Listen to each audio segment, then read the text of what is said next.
یہ ہے Jordan, Syria, Iraq, سعودی عربیہ، اسرائیل اور پیلسٹائن کے ساتھ بارڈر شیئر کرنے والا مڈل ایسٹ کا وہ اکیلا کنٹری جو اتنے خطرناک خطے میں ہونے کے باوجود بالکل پیسفل اور سٹیبل ہے۔ اگر آپ اس میپ کو غور سے دیکھیں تو آپ کو جارڈن کے سارے پڑوسی ملکوں میں انسٹیبلٹی یا وارز نظر آئیں گی۔ سیریا، عراق، اسرائیل اور پیلسٹائن جیسے کنٹریز کے ساتھ جڑا ہونے کے باوجود جارڈن اس آگ سے بچا ہوا ہے جو ان کنٹریز میں لگی ہوئی ہے۔ لیکن آخر ایسا کیوں ہے؟ حالانکہ ہزاروں سال سے جارڈن ایک کمزور کنٹری رہا ہے جس پر بہت سی امپائرز نے چڑھائی کی ہے، کیونکہ یہ جیروسلم اور ہیبرون جیسے ہولی سٹیز کے راستے میں ہے، اور ان شہروں تک پہنچنے کے لیے بیبلونینز، مسلمز، کروسیڈرز اور آٹومن امپائر نے اسی روٹ کا استعمال کیا ہے۔ تو پھر آج جارڈن اتنا پیسفل اور سٹیبل کیوں ہے؟ اس سوال کا جواب جارڈن کی جیوگرافی، اس کی ہسٹری اور اس کی کچھ پالیسیز میں چھپا ہوا ہے۔ سب سے پہلے ہم جارڈن کی جیوگرافی کو سمجھتے ہیں۔ جارڈن کے 75% ایریا پر ریگستان ہے اور یہ مڈل ایسٹ کے خشک ترین کنٹریز میں سے ایک ہے، جہاں پر پورے سال میں 245 mm سے بھی کم بارش ہوتی ہے۔ جارڈن کی صرف 12% زمین ایگریکلچر کے قابل ہے اور اسی لیے اس کا 70% فوڈ باہر سے امپورٹ ہوتا ہے۔ جارڈن کی 90% آبادی بھی اس 12% زمین میں رہتی ہے اور باقی سارا ایریا تقریباً خالی ہی ہے۔ جارڈن نیچرل ریسورسز کے معاملے میں بھی اتنا خوش قسمت نہیں ہے۔ جہاں پورا مڈل ایسٹ آئل اور گیس ریزرو سے مالا مال ہے، وہیں جارڈن میں صرف ایک گیس فیلڈ ہے جس سے جارڈن کا صرف ایک ہی پاور پلانٹ چلتا ہے۔ جارڈن کی باقی ساری انرجی سپلائی باہر سے امپورٹ ہوتی ہے۔ تو جیوگرافیکلی اور ریسورس وائز جارڈن شاید مڈل ایسٹ کا سب سے بدقسمت کنٹری ہے، مگر یہ ڈس ایڈوانٹیج ہی جارڈن کو سم وٹ سیف بھی بناتا ہے، کیونکہ جس جگہ کوئی ریسورس ہی نہیں تو وہاں گلوبل سپر پاورز ڈائریکٹلی یا انڈائریکٹلی کیوں انوالو ہوں، جیسے سیریا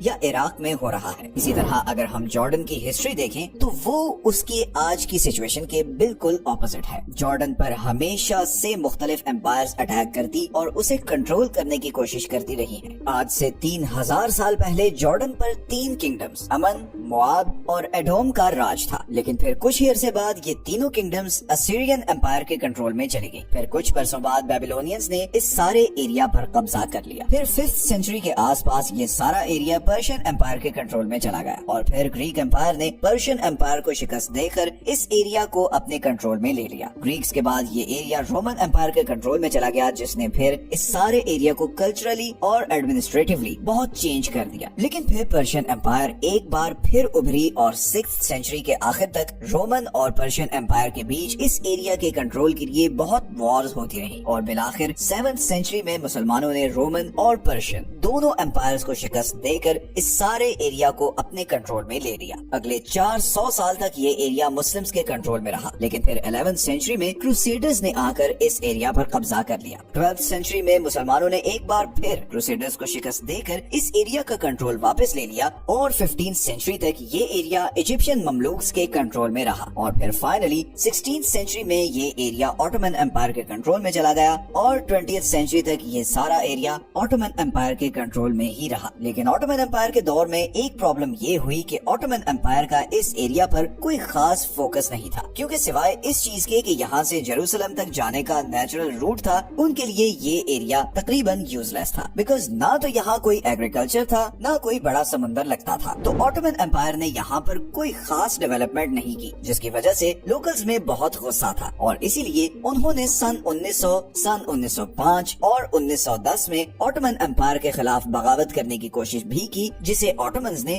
بری طرح کچل دیا۔ مگر لوکل جارڈینینز نے اس گھاؤ کو ہمیشہ یاد رکھا، اور ورلڈ وار 1 میں انہوں نے آٹومن امپائر کے خلاف برٹش امپائر کا ساتھ دیا، اور جب ورلڈ وار 1 ختم ہوئی تو جارڈن برٹش امپائر کی ہی کالونی بن گیا، اور 1946 تک برٹش کنٹرول میں ہی رہا۔ 1946 میں جارڈن برٹش کنٹرول سے آزاد ہوا اور ورلڈ میپ پر ایک انڈیپینڈنٹ کنٹری کے طور پر سامنے آیا۔ اب جارڈن کا نام تھا ہیشمائٹ کنگڈم آف جارڈن، اور اس کے بادشاہ تھے کنگ عبداللہ حسین۔ مگر آزادی کے بعد جارڈن ایک کمپلیکس سچویشن میں تھا. اس کے بالکل ساتھ ایک نئی آباد ہونے والی اسٹیٹ آف اسرائیل تھی جس کے خلاف سارا عرب تھا. آزادی کے 2 سال بعد ہی 1948 میں جارڈن 7 عرب کنٹریز کے ساتھ مل کر اسرائیل کے خلاف وار میں چلا گیا. اس وار کو فرسٹ عرب اسرائیل وار بھی کہتے ہیں. اس وار میں جارڈن نے ویسٹ بینک اور ایسٹرن جیروسلم تک قبضہ کر لیا. ہزاروں فلسطینیوں نے کنگ عبداللہ کو اپنا بادشاہ مان لیا اور 1967 تک ویسٹ بینک اور ایسٹ جیروسلم جارڈن کا ہی حصہ رہے. پھر 1967 میں 6 ڈے وار میں اسرائیل نے اٹیک کر کے West Bank, Golan Heights, Sinai اور غزہ پر قبضہ کر لیا. پھر 1970 اور 1973 میں بھی جارڈن اور اسرائیل کے بیچ لڑائی ہوئی جس میں جارڈن کو بہت بھاری نقصان اٹھانا پڑا. اسی دوران ہزاروں کی تعداد میں فلسطینی ریفیوجیز جارڈن میں آ کر آباد ہونے لگے اور جارڈن نے بھی سب ریفیوجیز کے لیے اپنے بارڈرز کھول دیے. ان سب کا جارڈن کی اکانومی اور پولیٹیکل سسٹم پر بہت برا اثر بھی پڑا اور 1999 تک جارڈن میں بہت زیادہ پولیٹیکل اور اکنامک انسٹیبلٹی رہی. اور اب یہاں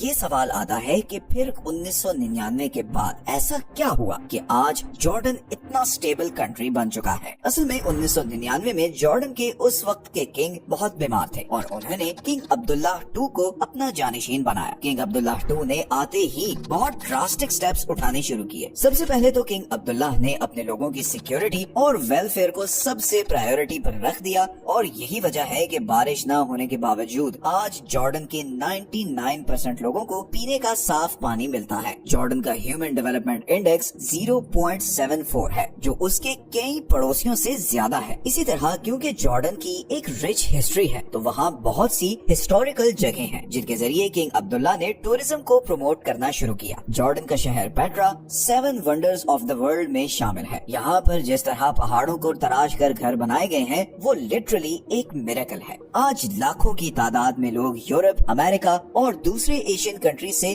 صرف ٹورزم کے لیے جارڈن آتے ہیں. لیکن ایسی ہسٹوریکل جگہیں تو سیریا اور عراق میں بھی بہت ہیں تو ٹورسٹ وہاں کیوں نہیں جاتے؟ اس کا obvious آنسر ہے عراق اور سیریا کی law and order situation. Tourism کے لیے سب سے امپورٹنٹ چیز ہوتی ہے سیفٹی اینڈ سیکیورٹی. ہر طرف وار میں گھرے ہوئے اس خطے میں یہی چیز انشور کرنے کے لیے کنگ عبداللہ نے آتے ہی اسرائیل کے ساتھ پیس ٹریٹی سائن کی. اسرائیل کے ساتھ فرینڈلی ریلیشن رکھنے سے جارڈن آٹومیٹکلی UK اور USA کا بھی ایلائی بن گیا اور اسے ان سے فائنینشیل ایڈ بھی ملنے لگی جس کو کنگ عبداللہ اپنے لوگوں کے ویلفیئر پر خرچ کرنے لگا. لیکن اسرائیل کے ساتھ پیس ڈیل کرنا ایک 2 دھاری تلوار تھی کیونکہ سارا عرب اسرائیل کے خلاف تھا. تو ایسے میں عرب کنٹریز نے جارڈن کے خلاف کوئی ایکشن کیوں نہیں لیا؟ اس کی ایک بہت بڑی وجہ یہ ہے کہ جارڈن پورے عرب بلکہ پوری دنیا میں سب سے زیادہ ریفیوجیز لینے والا ملک ہے. جارڈن میں 30 لاکھ پیلسٹینینز، 11 لاکھ کے قریب سیرینز اور ہزاروں عراقی، چیچن اور آرمینینز آباد ہیں. اتنے ریفیوجیز اپنے ملک میں رکھنے کی وجہ سے سب کنٹریز جارڈن کی ریسپیکٹ کرتے ہیں بیکاز اگر جارڈن ان ریفیوجیز کو نہ لیتا